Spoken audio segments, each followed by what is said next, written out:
Assalamualaikum warahmatullahi wabarakatuh. Perkenalkan, saya Ilma Sekaritinillah dengan NIM 108270013. Pada kesempatan kali ini, saya akan memaparkan hasil laporan strategis mengenai analisis pengelolaan logistik obat dan strategi optimalisasi persediaan berdasarkan indikator kinerja logistik dengan mengambil studi kasus pada instalasi farmasi RSUD Sayang Rakyat Makassar.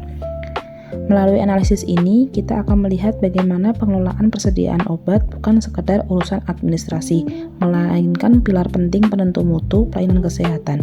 Mari kita mulai dengan melihat urgensi masalahnya.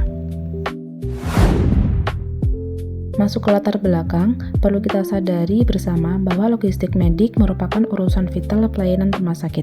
Ketika sistem logistik gagal menyediakan obat esensial pada waktu yang dibutuhkan, dampaknya akan langsung melumpuhkan pelayanan di unit kritis seperti IGD, ICU, dan ruang operasi.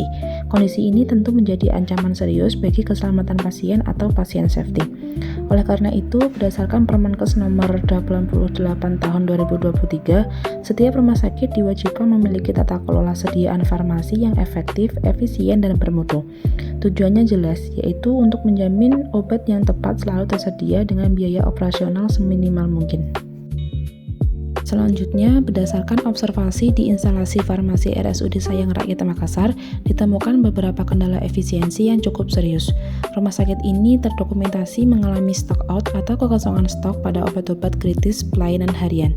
Beberapa di antaranya adalah Combifen yang sangat krusial di IGD, ondansetron, ranitidin, sukralfat, maprotilin, hingga obat hipertensi amlodipin. Akar kendala ini teridentifikasi akibat perencanaan kebutuhan yang belum akurat, adanya keterlambatan pasokan dari pihak distributor, serta keterbatasan kapasitas fisik ruang penyimpanan gudang farmasi yang menyulitkan proses pengawasan visual.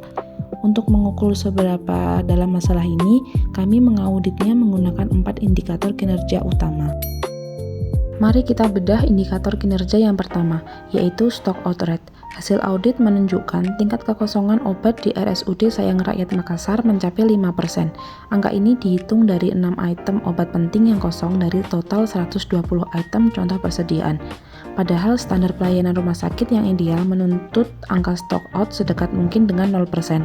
Kekosongan ini jelas memaksa pasien membeli obat di luar dan menunda terapi medis mereka. Indikator kedua adalah akurasi stok yang berada di angka 88,3%.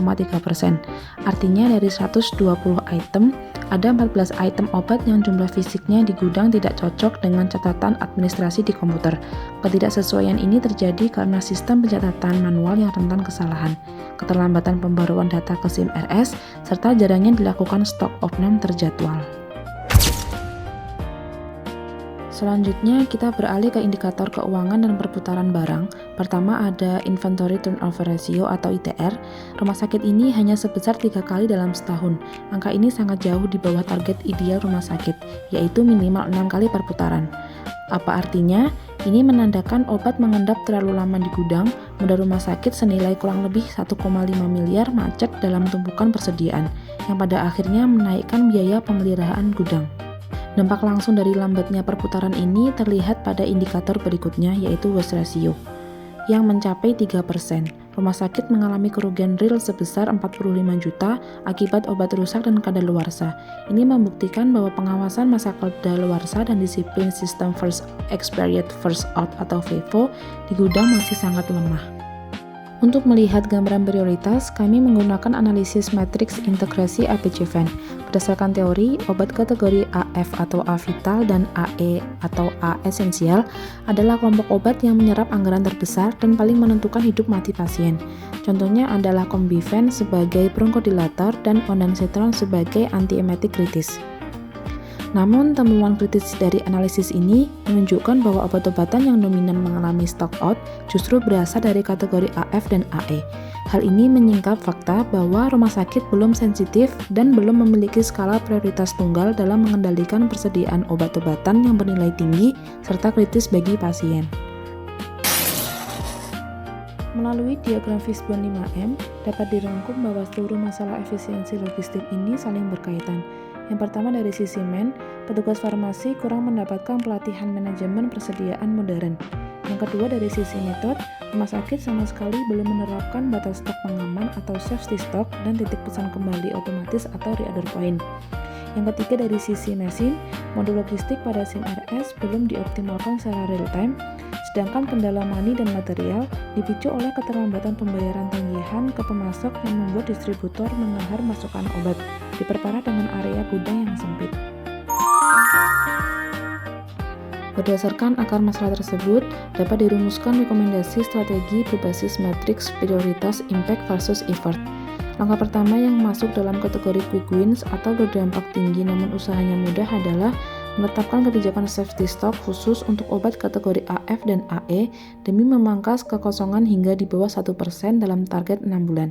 Bersamaan dengan itu, manajemen wajib mendisiplinkan aturan FIFO dan menggelar stok opname bulanan secara konsisten agar akurasi data naik ke angka minimal 95%.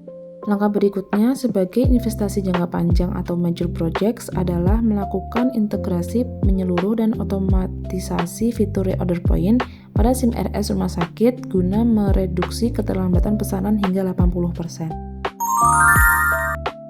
Sebagai kesimpulan, potret pengelolaan logistik obat di RSUD Sayang Rakyat Makassar saat ini memerlukan reformasi sistem tata kelola persediaan, angka kekosongan obat 5% dan kerugian 45 juta akibat pemborosan obat kadaluarsa adalah alarm keras bagi manajemen. Pembenahan tidak bisa ditunda dan harus dimulai dari penerapan safety stock internal, pengetatan sistem FIFO, serta digitalisasi SIM RS secara menyeluruh karena pada akhirnya efisiensi logistik obat adalah jaminan keselamatan pasien bagi setiap pasien yang datang. Terima kasih, sekian presentasi dari saya. Jika ada kurang lebihnya saya mohon maaf, saya akhiri. Wassalamualaikum warahmatullahi wabarakatuh.